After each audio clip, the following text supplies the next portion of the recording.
All right, artists, here we go. We have created several blocks of color in an effort to make our snowy owls.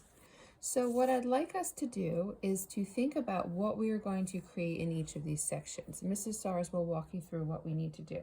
There are certain parts of our owl that we are going to make that are going to allow us to put them all together as one to create one work of art. So let's look and listen carefully so that everybody knows exactly what to create. Okay? So one of the very first things we're going to do is turn this gray box into Owl's face. So there's a very specific shape that we're going to create. Okay? So with this shape, what I'd like you to do is to make the following drawing on it. So go ahead and grab your pencil. I'm going to use a marker only so you can see a little better, but you should be using a pencil always, okay? So on top of our picture, on the gray square, and only in the gray square, what we are going to do is create a shape like this.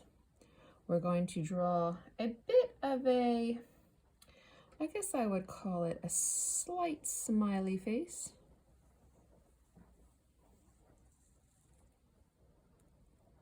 How's that? Okay, bit of a smiley face, right? And then on the top, we're going to start down here and we're going to go up and we're going to come down in the middle. And then we're going to go back up and we're going to meet the other side. I don't know, maybe that looks like a pair of lips to you. Kind of looks like a pair of lips to me. So that's all we need to do in that gray space. The rest we're just going to leave alone up there, okay? Now for the yellow, what we're going to do is to make 2 circles for eyes. These circles have to fit in this space. So they can't be so big that they're going to be bigger than up here, right? So look at how big you made this. How big of a space do we have?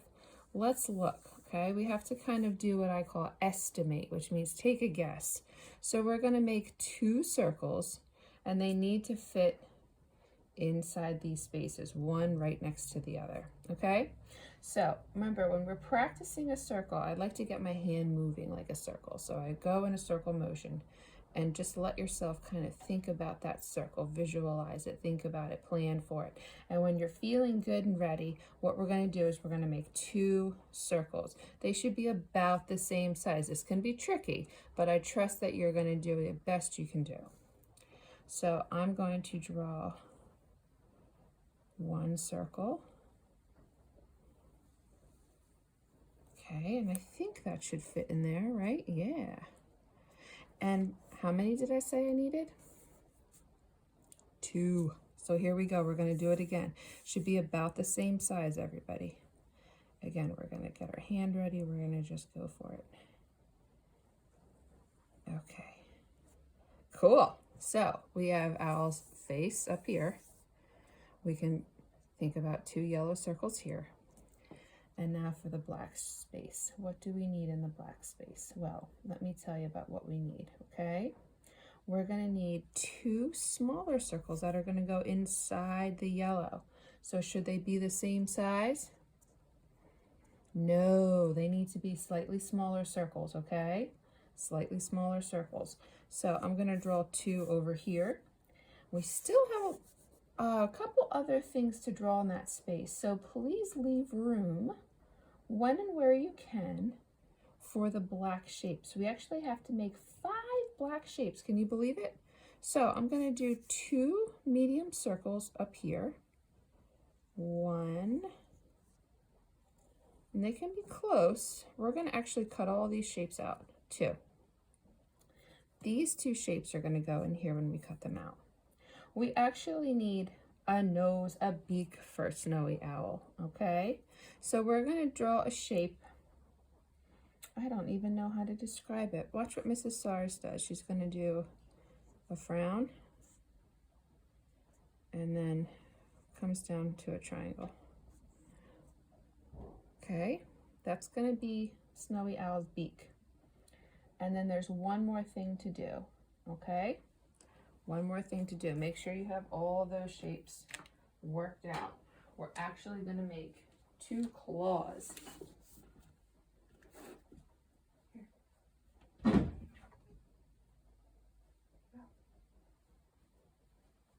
All right, 2 claws. So these are going to be the same shape again. So what we're going to do is another frown, but this time we're going to go 1, 2, 3. Everyone see that? Now we said we needed 2, so let's do it again.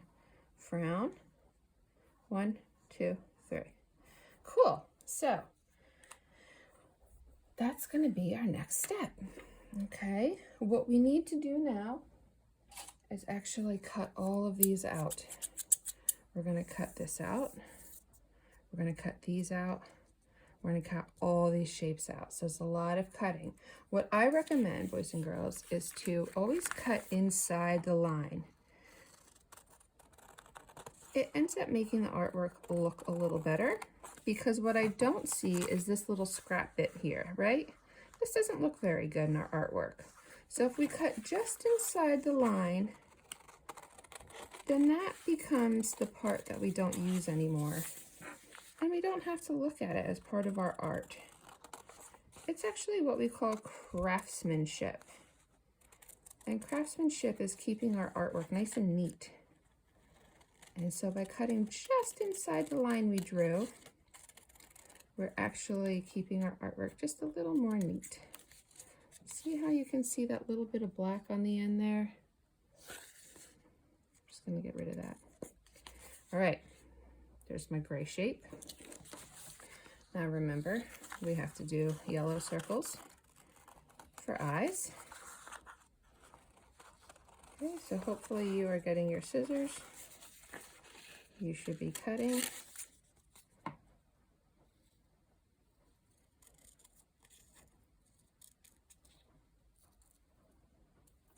There's one.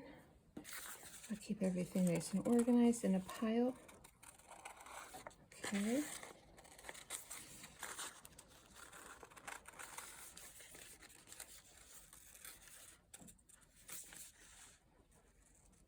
There's 2. Okay, now I have all these little black shapes to create, right? Okay, if this stuff gets in your way, what I like to do is actually cut it away. Sometimes that scrap stuff can feel like it's getting in the way of what we're doing. I like to get rid of it, put it to the side, then I can just hold the smaller piece of paper, right? So I have lots of shapes to cut out here. Remember, 1 for owl's beak,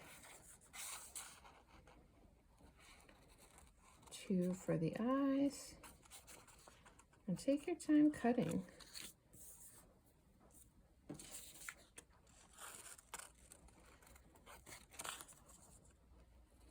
Do a nice, neat job. Circles are nice and smooth, so take your time. Make sure that there aren't lots of points. I like to rotate my paper, if you can see what I'm up to, as I move my scissors around. Little shapes are harder to cut out than big shapes, so watch your fingers. Right? Okay, there's 2, and I have 2 more things to cut out. So I'm going to cut out Owl's claws. Right, his talons. 1. Ooh, this is a little shape. This is tricky even for Mrs. Sars. There's 1. Right? 1 more shape to go.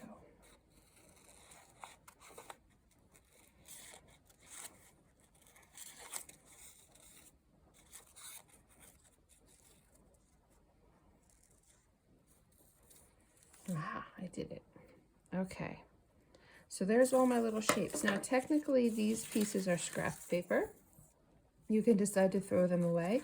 If you think you could turn them into any other kind of art, you are very welcome to do so. It's always fun to think of what else we can create from something we've already created. If you don't see any use for them or any need for them, in the recycle or garbage can they should go. Okay? Thanks, everybody.